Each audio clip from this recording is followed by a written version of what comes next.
Good evening, my friend.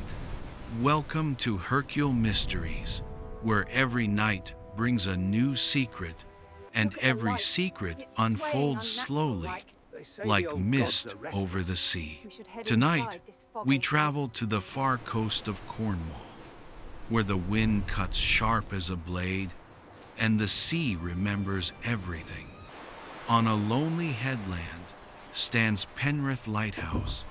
Its beam still sweeps the waves at night, even though the keeper who once tended it is gone.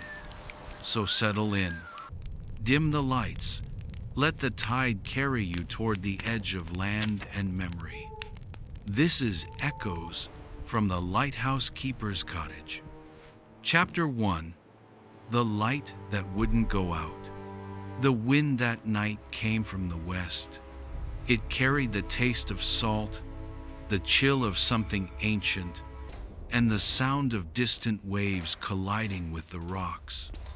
Penraith Lighthouse stood tall on the headland, its stone walls slick with spray, the fog wrapped around it like wool, swallowing the coastline whole. The beam of the lantern sliced through the mist with a slow, deliberate rhythm. To the villagers, it was like watching a heartbeat that refused to stop. Thomas Gray, the keeper of that light, had been gone for 7 nights. They had found his boat, or what remained of it, drifting near the Devil's Spine Reef, its hull cracked, its oars missing. The cottage where he lived had been locked from the inside. No one had gone in, and no one had gone out. And yet the light turned every night, at the same hour, at the same pace. Down in the village, people whispered in doorways after dusk. They said the dead keep their promises longer than the living. They said a man who loved the sea never truly leaves it. On the 8th night, Inspector Rowan Hale arrived from Truro. A tall man with sharp eyes and a slower step, he carried the steady calm of someone who listens more than he speaks. The fog soaked into his coat as he walked up the path. The cliffs fell away on either side of him, black as ink. Ahead, the tower loomed, its single eye of light sweeping the dark sea.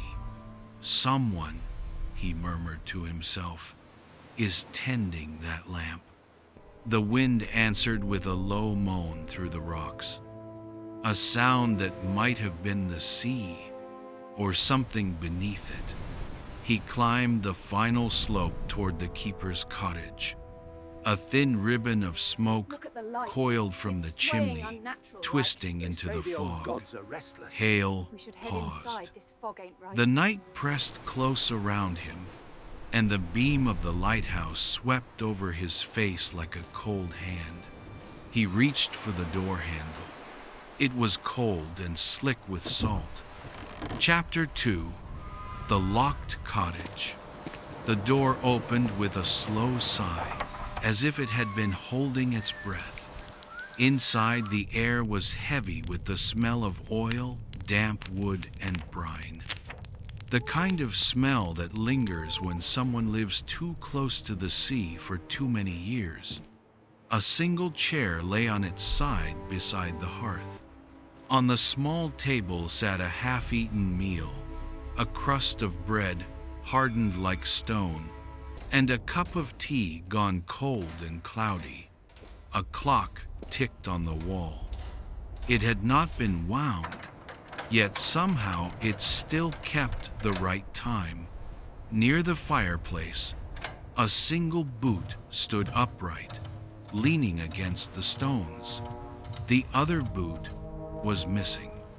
The kettle was cold but damp, as if it had been used only hours before. Inspector Hale's lantern swept the room in a slow arc. Everything was still, too still. Then he saw it, This mist a reminds me of him. leather-bound diary resting So on the beautiful, yet so mantelpiece, cruel. its pages rippling promised he'd return slightly to in the me. draft. He The turned light it will over. never die while you On the still live. open page, in neat handwriting, the He keeper kept had his written, promise. "Heard the bell again at midnight, but there is no bell tower on the cliffs. Only the sea and the voices it carries." Hale ran a finger over the ink. It was still sharp, not faded, as though written only days ago. Then he noticed something else. Sand. Fine grains scattered across the wooden floor in a thin trail that led to the door, and stopped. The windows were latched, the shutters closed. The door had been locked from the inside. A storm moaned through the chimney flue. The lantern above flickered briefly, as if reacting to something unseen. Hale closed the diary and slid it carefully into his coat. "Thomas Gray," he whispered, "you left something behind." Chapter 3. The Bell in the Fog. The fog thickened after sunset, settling over the cliffs like a living thing. It dulled every sound, except one. From far out at sea came the low toll of a bell, Look at the slow, light. It's swaying measured, unnatural-like. mournful. The villagers said should no head bell inside had this rung fog, there right? since the old church fell into the sea 30 years ago. But the sound came all the same, soft at first, then clear as a voice. Hale stood beneath the lighthouse tower, the beam sliding across his face, and listened.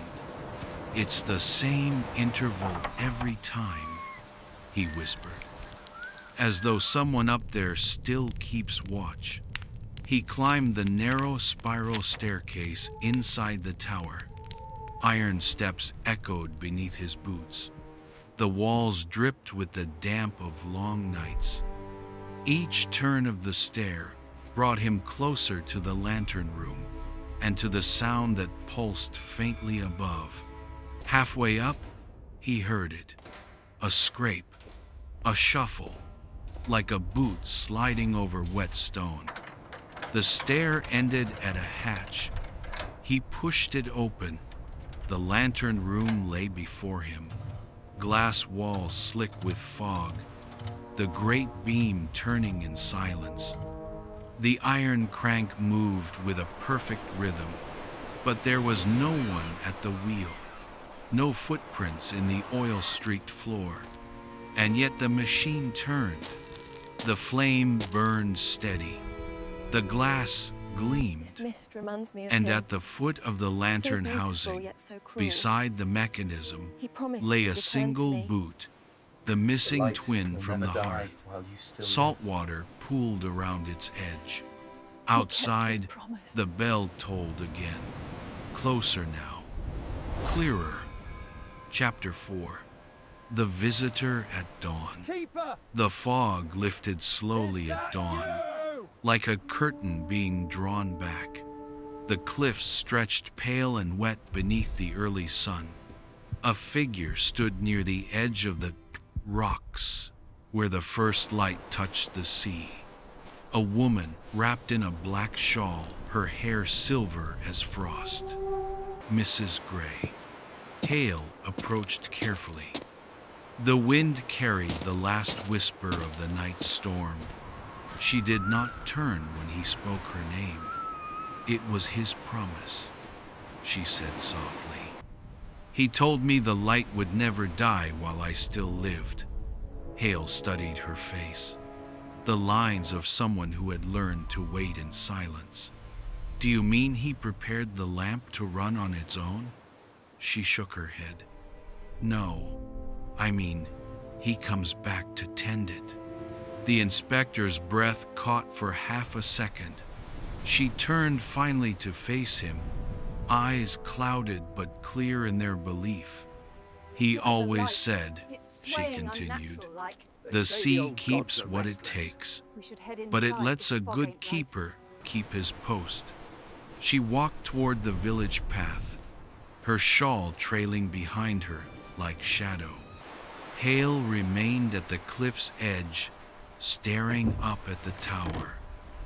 High above, the lantern glinted in the sun, a single flash, like an eye opening and closing. Chapter 5.